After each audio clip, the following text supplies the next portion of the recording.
පහුගිය කොවිඩ් කාලේ මිනිස්සු තියෙන තැන් වලින් හොයලා ගලවන් ගියපු සමහර තැන් වලින් වඳ කරලාම දාපු බෙහෙත් ගහක් හම්බ වුණා. මේ තියෙන්නේ ගහේ අලය. හොඳ සැර සුවඳකුත් තියෙනවා. පෙන්නන්නද මොනවද කියලා. මේවා තමයි වදකහ කියලා කියන්නේ. ගෙදර එක්කෙනෙක්ට පැපොල සිංගමාලය කම්මුල් ගාය වගේ ওই දෙවියන්ගේ ලෙඩ විදියට සලකන ලෙඩක් හැදුනහම මෙන්න මේ වදකහාල කෑල්ලක් රෙදි කඩක තියලා ගෙදර ඉන්න අනිත් කට්ටියගේ අත්වල බැඳ ගන්නවා. ඒක කෙමක් විදිහට තමයි කරන්නේ.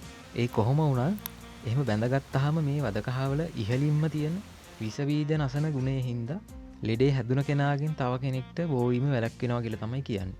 ඉතින් ඔය හේතුව හින්දා තමයි පහුගිය කොවිඩ් කාලේ මිනිස්සු වදකහ පඳුරු වඳ වෙනකම්ම ගලවලා අරගෙන ගිහිල්ලා අත්වල බැඳ ගන්න, සාක්කුවල දාගන්න, පර්ස් වල පවා දාගෙන මිනිස්සු අරගෙන ගියේ. ඒක කොහොම වුණත් වදකහ කියලා කියන්නේ පණු රෝග, බඩේ අජීර්ණ, කෑම අප්‍රියතාවයට, කැස්සට, හැදුමට විතරක් නෙමෙයි හෘද රෝග පවා සුවපත් කරන සම පැහැපත් කරන නිෂ්පාදන වලට බොහෝ සෙයින් යොදා ගන්න වටිනා ඖෂධයක්. විශේෂයෙන්ම ඔය සර්ප විෂ බැස්වීම සඳහා මේ වදකහ යොදා ගන්නවා. මේ ගස්වල අලේ තමයි පාවිච්චි කරන්නේ අපි බෙහෙත් හදන්න ගන්න. හොඳ සැර සුවඳක් තියෙනවා.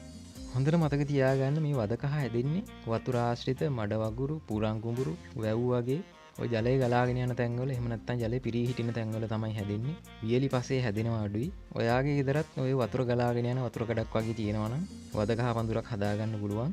තියෙන තැනකින් ඔයාට හම්බ වුණු පොඩි අල කෑල්ලක් අරගෙන ගිහිල්ලා ට්‍රයි එකක් දෙන්න පැලයක් හදාගන්න. එතකොට ලෙඩක් දුකක් හැදුනහම ගම වටේ හතර වටේ දුවන්න ඕනේ නැහැ. ඔයාට බෙහෙත් ඔයාගේ ළඟම තියෙනවා. එහෙනම් තවත් මේ වගේ වටිනා ඖෂධයකින් හම්බෙමු. මේ සිංහල වෙදා